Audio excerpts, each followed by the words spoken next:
This is one of my favorite pieces of software, but to tell you the truth, I never bought it. A friend gave it to me after he downloaded it from a bulletin board. It's called the Berg Utilities, written by a man named Vernon Berg. And this is Vernon Berg over here. He's a programmer, but he gives his programs away. Vern, why do you do it? Well, I give my programs away because I don't need the money, but I like to share what I know with other people, and hopefully then they'll share what they have with me. Today, we take a look at Shareware on this edition of the Computer Chronicles.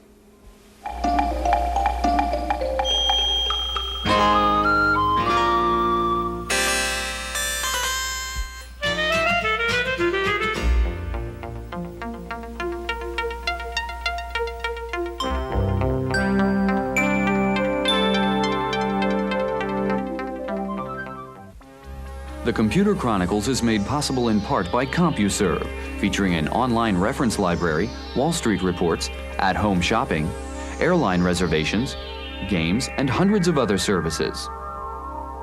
CompuServe, helping people get the most from computers. Additional funding is provided by McGraw-Hill, publishers of Byte. Byte's detailed technical articles on new hardware, software, and languages cover developments in computer technology worldwide.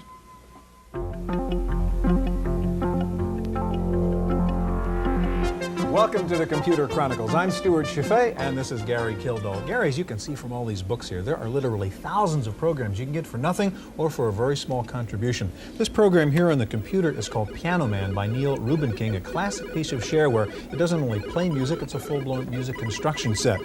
I can't think of another industry in which so many talented guys give away their products. You're a programmer. Explain this mentality. Well, Stewart, first of all, it's fun to program. It's really neat to take a concept and work from one line of code all the way to a full-fledged application. A second thing that's really important for the hobbyist and user group is that it's part of the social atmosphere. It's like ham radio operators that give away circuit diagrams, they'll send messages across country for free. It's the same idea. A third thing that's important is it takes a big investment to market and sell, support, get a product in the market. You're not even sure you're going to be successful. And they can't argue with a free program. The worst part about that kind of thing is you can't do the thing you like best, and that's program. Right. Today we're going to take a look at some of the best examples of shareware, both for the IBM PC and the Macintosh, and we'll meet the man who helped create the concept, Jim Button. We're going to start by paying a visit to a large company whose word processor of choice is not Word or WordStar or WordPerfect, but a piece of shareware called PC-Write.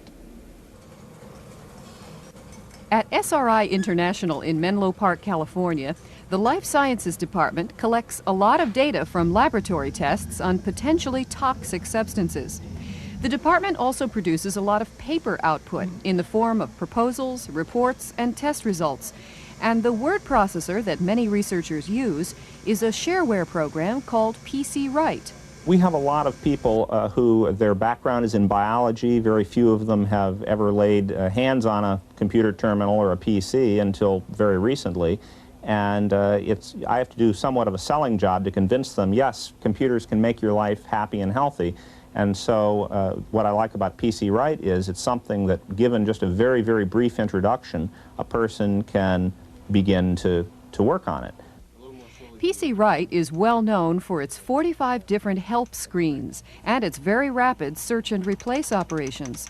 The program has the same kinds of features found on most word processors, like block editing, embedded printer commands, and single key commands. But PC-Write also offers some uncommon features.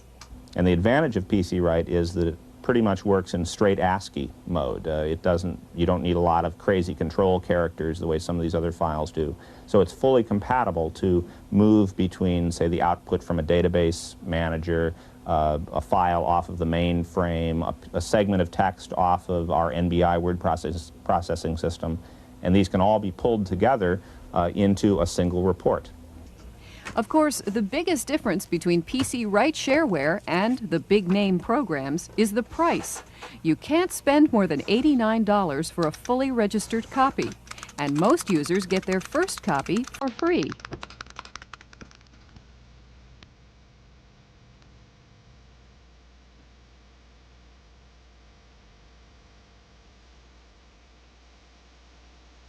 Joining us in the studio now, the man they sometimes call the father of shareware, Jim Button, CEO of Buttonware. And next to Jim is Russell DeMaria, author of the book Public Domain Software. Gary? Jim, what's the background behind shareware? Where'd it come from? Shareware started really in 1982, and I think Andrew Fluegelman probably was first with the idea out of San Francisco, and he produced a product called PC-Talk. It was the first Shareware product on the market. Now, is there money that changes hands when you are involved in distributing software through Shareware? Shareware is a distribution method, and is primarily a way of distributing full-function demo disks. Users are invited to share the full-function disks with all of their friends and to use them in the comforts of their home. Money changes hands when the user decides that he really likes the program, wants to put it into productive use, and develop a relationship with the author, which would include technical support, printed manual, and things like that. And what are the typical prices for a package? Shareware prices go all the way from $15 to $20 up to, there's one product on the market that's $100. What's that? I'm sorry. That's all right. Russell, what's the difference between shareware and freeware? Your book is about public domain software, which I take it is slightly different. Well, not really. The book is about public domain and shareware, and primarily we're about shareware. Freeware, shareware, it's not really a difference. They're just different words. As Jim says, it's a marketing principle, and they're good products that you can use and get cheaply by comparison with the commercial stuff, and then you can also get things you couldn't get in the commercial market. Wonderful utilities, very excellent products. Okay, Jim, one of the most successful shareware products is, of course, yours, PC-File. And you've got a new version of PC-File now, I understand. Yes. Could you show us what's new and different and better about it? Okay, well, we're just announcing PC-File. The announcement letters are going out I guess it's called today PC-File and tomorrow. Plus, huh? PC-File Plus version 2. The new version carries on with what version 1 had. The main new feature is the graphics capability. Now, in this version, you can graph the data from your database.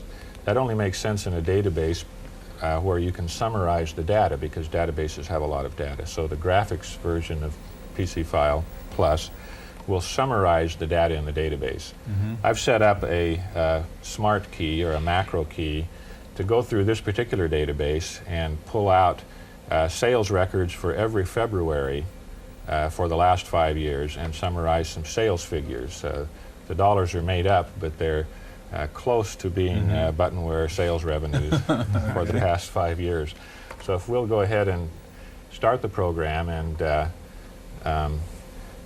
ideally the user, of course, would be answering questions here. They're very easy type questions to answer, not of the nature of how to draw the graph, but of the nature how to summarize the data.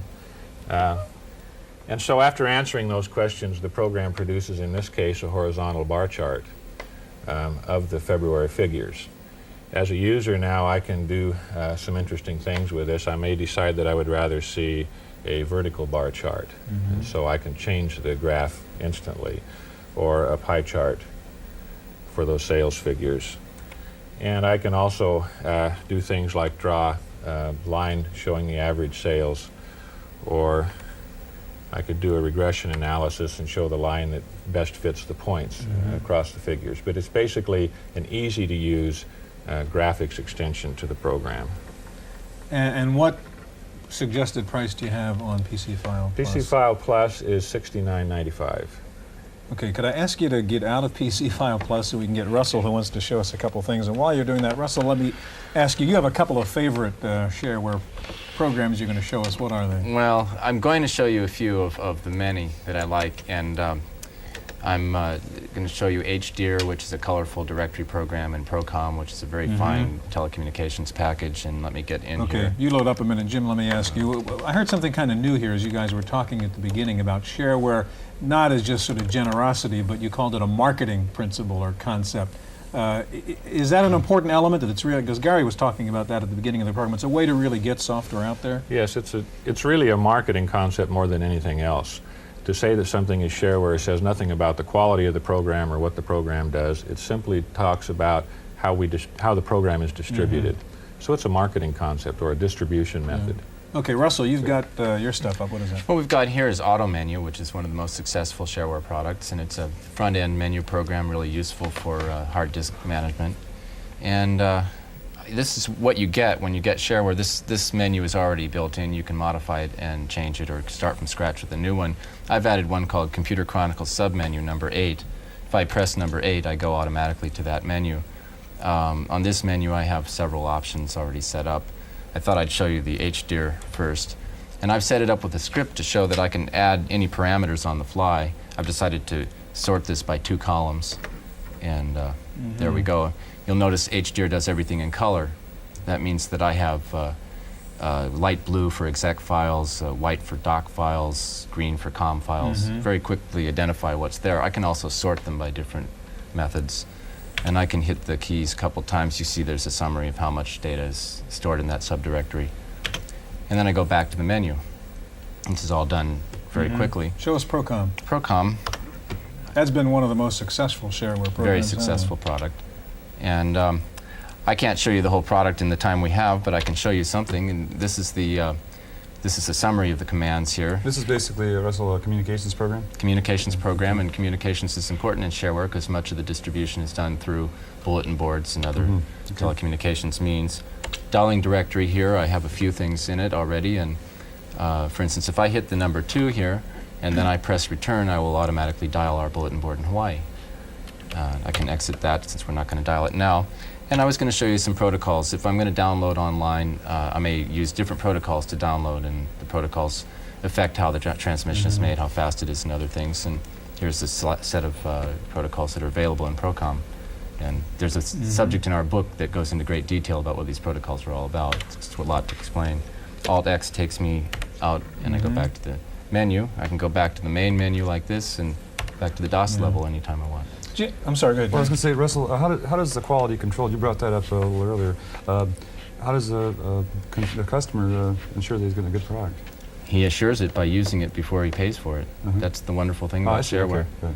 He actually has it in his hands, and he sees if it's fit for his purpose, and if it isn't, he doesn't have to use it and doesn't have to pay for it. Jim, is there much abuse of shareware because of the way it works? I don't know how you define abuse. We give permission for people to use it and try it out for as long as they feel necessary in order to evaluate it. I don't think there's a lot of abuse. The good programs get paid for. Jim, Russell, thank you very much. In just a minute, we'll take a look at some shareware for the Macintosh. First of all, we're going to visit the world's largest shareware distributor, PC-SIG, in Sunnyvale, California. If you've ever bought shareware, chances are fairly good that you got it from here. This is PC-SIG, the world's largest shareware distributor with a library of over 25,000 programs and sales of some 1,000 disks each day. Well, shareware is the alternative to the high-price commercial spread. The shareware programs that are now available are equal, if not better, than a lot of the commercial programs on the market, and hundreds of dollars less when it comes to registration. PC-SIG is the conduit between shareware authors and users, handling the marketing and advertising for the authors and guaranteeing quality for the customers. When we get a program in here that's submitted, it goes through our librarian. He looks it over. If it meets what we consider to be good shareware standards, he then sends it out to an independent reviewer. Then it's reviewed again before it's placed in the catalog. Everything sold here is also supported by full-time staffers. Technical support. PC-SIG's success has allowed it to branch out into some new areas. It now publishes a bi-monthly magazine. You can buy all 25,000 programs at once on this CD-ROM disc. And you can buy some of the titles now in retail stores. And the company has also branched out into the business of selling hard-to-find videos. In other words, shareware has been very good to PC-SIG. It's come a long way from the founder's garage to a company now making several $1 million a year. In Sunnyvale, California, for the Computer Chronicles, I'm Wendy Woods.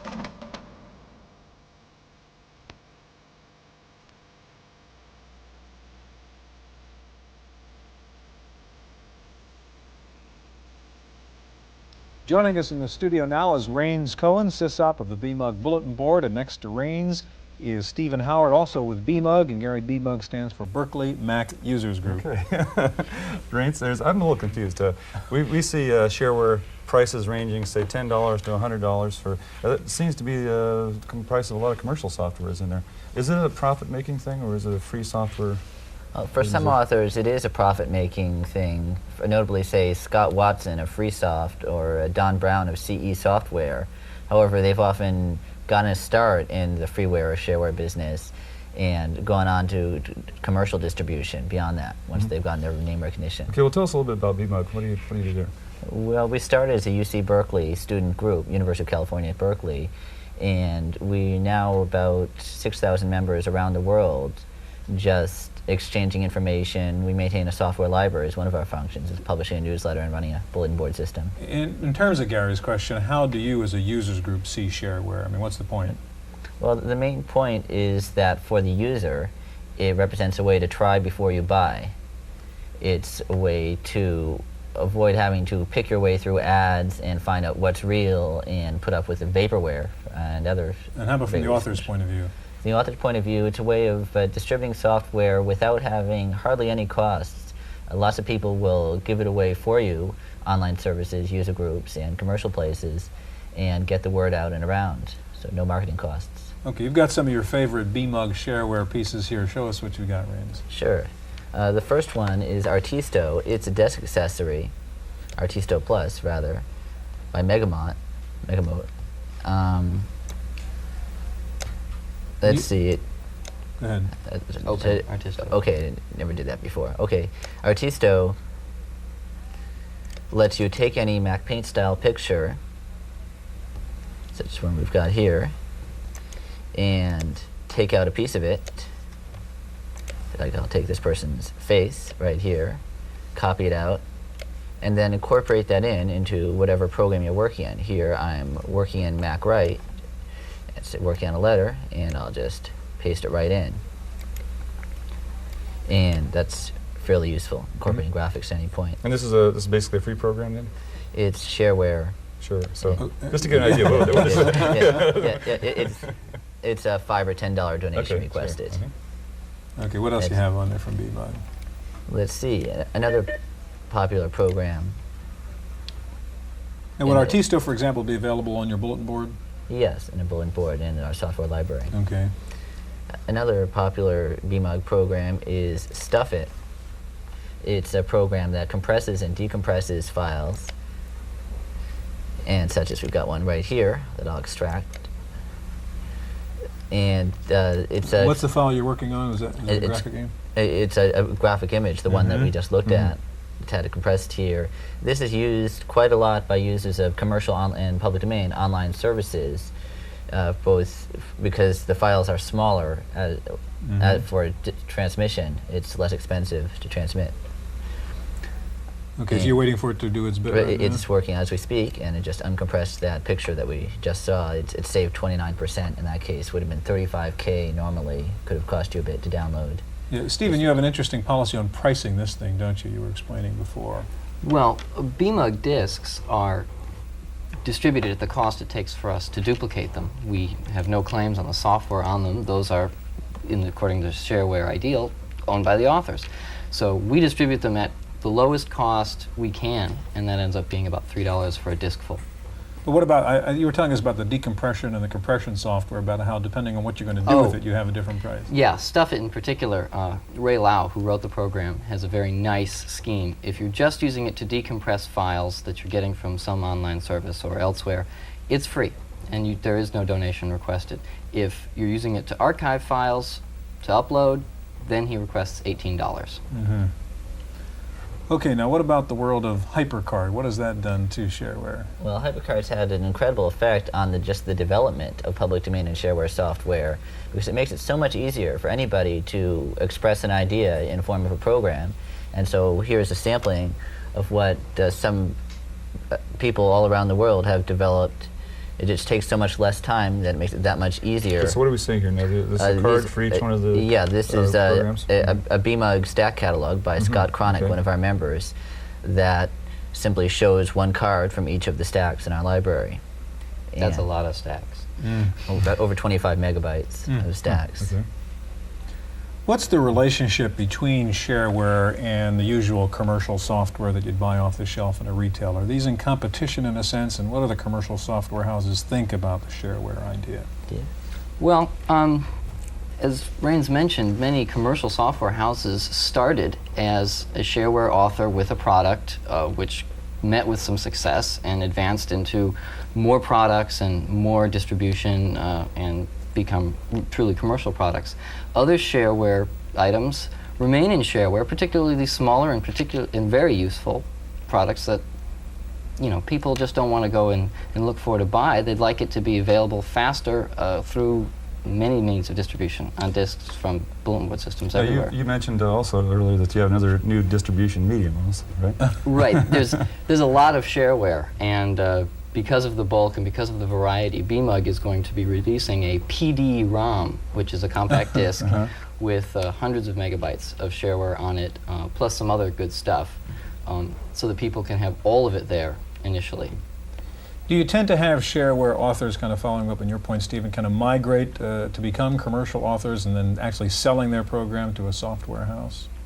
Well, it's in the Mac world so far, it's been rather that the individual author becomes a company unto himself. Not many have stayed as professional shareware distributors. We've seen that in the PC world, but that hasn't happened so much in the Mac world. And how about the role, again, of the users group? I mean, earlier in the show we saw people like Buttonware, which is just a business selling software on a shareware basis. Do you guys see yourself as being in a business primarily, or being a users group who's sort of simply doing nice things for people who are interested in what you're doing? Well, we are an educational nonprofit organization, and we're sort of in the business of giving away information.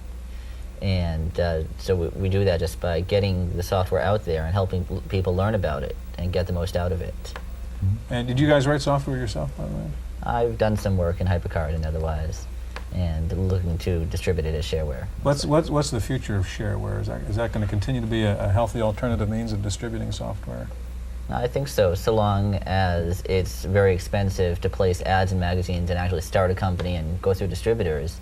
It'll provide a channel for people, the small guy, to get started. And so what's the best way for somebody to get access to the shareware? Or through the user groups? They contact you? Yeah, contact us or any user group. The local user group is the best one. Yeah. Ray and Stephen, thank you very much. That's our look at shareware. We hope to see you here again next week on the Computer Chronicles.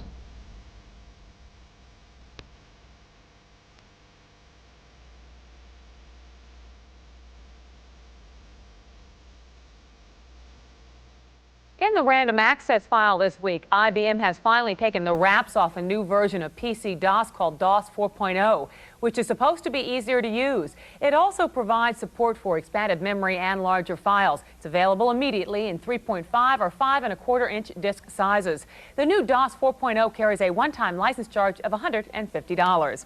Not to be outdone, Peter Norton Computing Incorporated of Santa Monica, California, has introduced PC-DOS 4.0 versions of its own. Both packages allow users to take advantage of the enhanced DOS 4.0 and MS-DOS 4.0 operating system unveiled by IBM and Microsoft.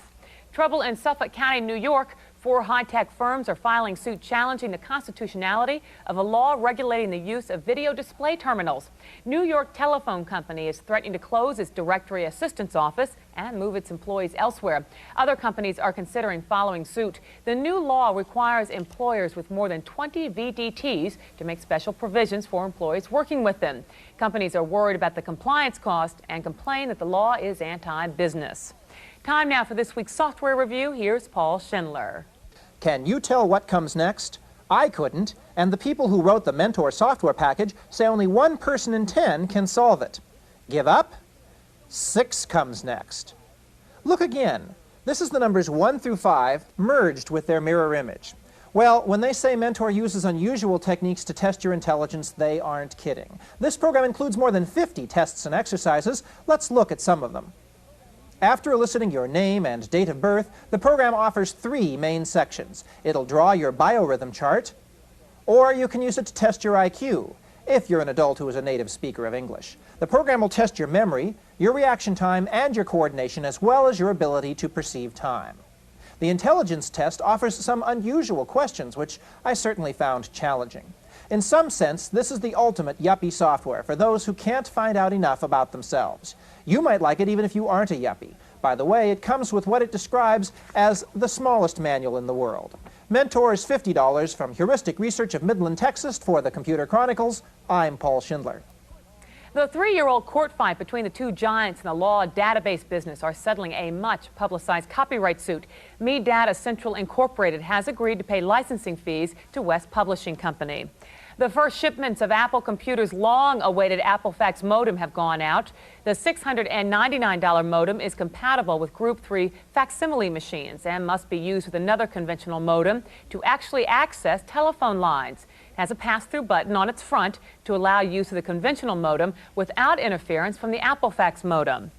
A worldwide shortage of memory chips is keeping workers at 7 semiconductor plants owned by Japan's Hitachi home for the summer. The Hitachi workers have agreed to skip their week-long summer vacations that they usually take in mid-August.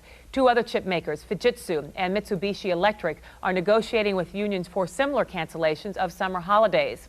The chip shortage is expected to last until next spring.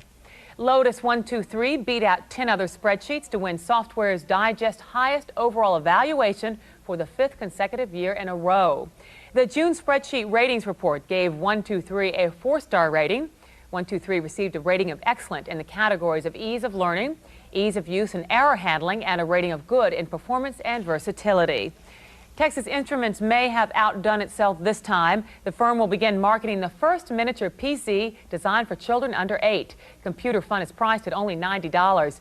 It comes with a voice recognition system, which is limited to 2 words, yes and no. And it comes with a number of built-in ROM-based software packages based on typical preschool activities. But if kids get bored with these, they can always switch into the playing mode to keep them entertained. That's it for this week's Random Access. I'm Cynthia Steele.